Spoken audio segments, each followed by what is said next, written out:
All right, boys and girls, we're going to move on to the second part of our reading lesson today. Remember, our target is I can answer questions about a story that I read. Well, today we have a brand new story. The title is Dan the Cab Man. Remember that Dan is Zach's dad, Zach and Ann's dad. And if you look at our illustration, you see him driving a yellow vehicle, a yellow car. That is a cab. You can look above the illustration, and on top of his yellow car it says cab.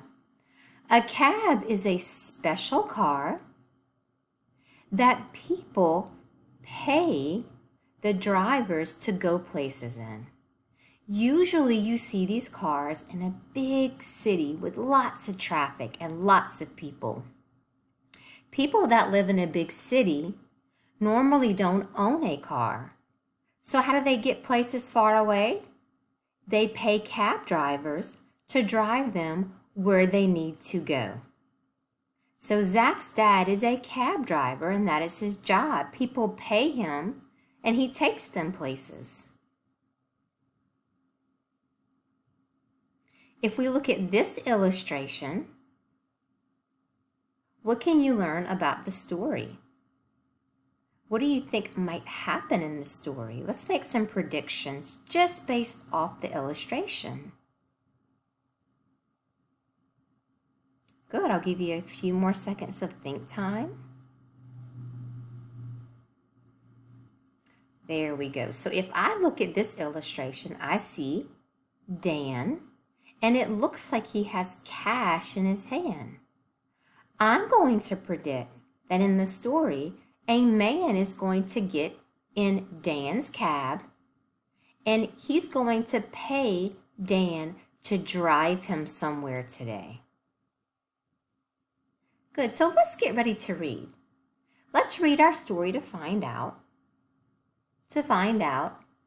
if Dan's dad drives someone in his cab today. Dan the Cab Man. Zach's dad, Dan, has a cab. A man jumps in the cab. Where to? Dan asks. 10th and Hill, says the man. And step on it, the man adds. I'm in a big rush. Dan nods and steps on the gas. Dan zips past a van. Dan zips past a bus. In a flash, the cab is there. This is the spot, says Dan. The man grabs a bunch of cash and hands it to Dan. All right, so let's go back into our story. There's a couple things Miss Zakia wants to talk about. We are going to be answering questions from our story. But when we read our story today, let's do a little talking, a little thinking. Someone did get in Dan's cab, and the man did pay him to take him somewhere. Let's go back to this sentence. Where to? Dan asks. 10th and Hill, says the man. And step on it, the man adds. And step on it. Let's think about what that could mean in the story. He says right after that, I'm in a big rush. So what do you think and step on it means? Let's talk about that part of the story right here. And step on it, the man adds, I'm in a big rush. Rush means when you're in a hurry to get somewhere. So if you ever hear someone say, and step on it, that means to do it quickly in a hurry. And as we kept reading, this last sentence says, Dan nods and steps on the gas. And when someone steps on the gas, that means that they are making their car really move at a fast speed. And those are going to be really two important pieces of our story as we go to answer our question. And Miss Nakhan also wants to talk about this word, zips. You might be thinking the word zips, meaning when you go to zip up your jacket or zip up your pants. But in this story, it means something a little different.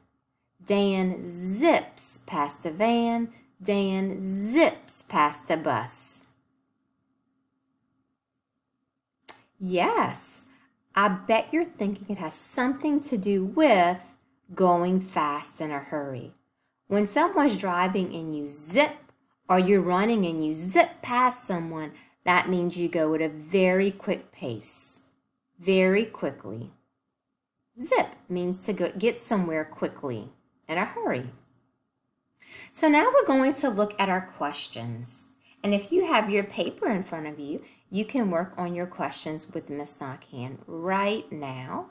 Or you can just use your board, a whiteboard maybe, or just regular paper and pencil. Remember, when we answer our questions, which is our target, we're going to make sure we answer them in complete sentences. Let's read our first question together. Was Dan's cab fast? Ooh, there's that apostrophe S, which means something belongs to someone. Right here, let's see if we can highlight that. That apostrophe S right here.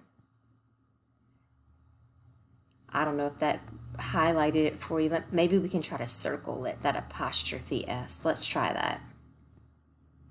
That's better. There we go. When you see that apostrophe S, you know that something belongs to someone. That cab belongs to Dan. Dan's cab. Was Dan's cab fast? Oh, and there's our question mark. We're being asked a question. Was it fast? Remember, we talked about the man saying, step on it. Dan nods and steps on the gas. He zips past the van, zips past the bus. So was Dan's cab fast?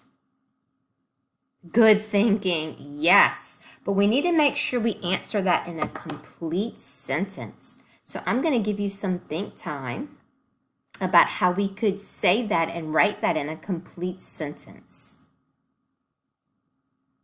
Good. Let's start off with his name.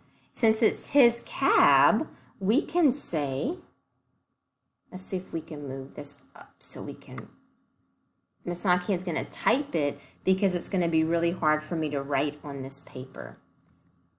Let's see if we can go back and let's see if Miss Nakhan can make it bigger. There we go. We're going to say Dan's, because it's his, apostrophe S, Dan's cab was fast.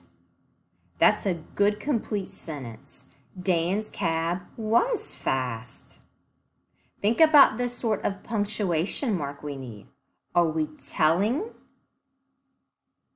Yes, because we're answering that question. It is a statement, so we need a, you got it, period. Dan's cab was fast. That's a great answer and a complete sentence to that question.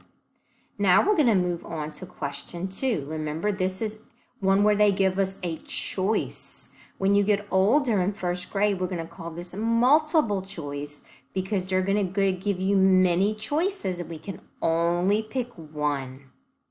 Let's read our question. What did the cab pass? A van and a bus, a truck, a ship. Good. Are you touching a van and a bus?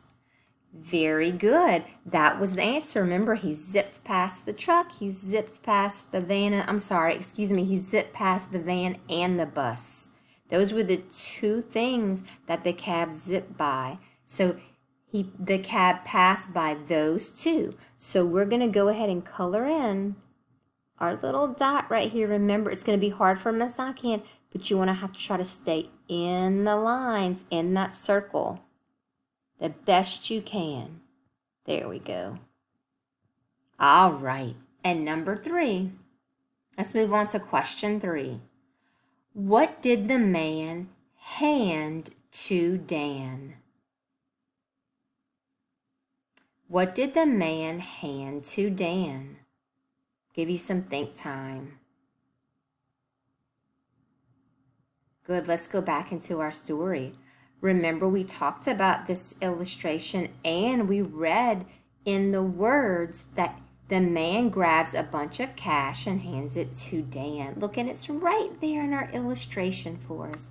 Good readers learn lots from their illustrations as well as the words in their story. Everything is your text. You learn lots from the pictures and the words. So, what did the man hand to Dan? Let's think about what would be a good complete sentence we could say. Not just cash, because that's a word, but we want to make it into a sentence. There we go. Could we say, the man gave Dan cash? That would be a good sentence. The man gave Dan cash. Now, if you could say it another way, and you could think of another way that we could answer that in a complete sentence, go for it. Do some great thinking. Now, remember, we're answering the question. So since we're telling someone our answer, it's a statement, and we need a what? What do we need? At the end of this sentence, period, question mark, exclamation point. You got it. A period, because we're telling someone the answer. Oh, I can't wait to see your sentences, and I can't wait to see your beautiful handwriting. Thank you so much for doing such a great job today and answering those questions. I'm going to challenge you. I would like you to think of your own questions that you could ask your mommy or daddy about this story. Maybe an I wonder question could be, where was the man going? Maybe he had a very important meeting to go to for work.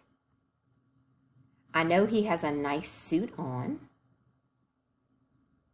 I want you to try to think of your own I wonder question that you could ask. Thank you so much for doing a great job today in reading. I can't wait to see you tomorrow for our next reading lesson. Have a great day. Love you and miss you. Bye.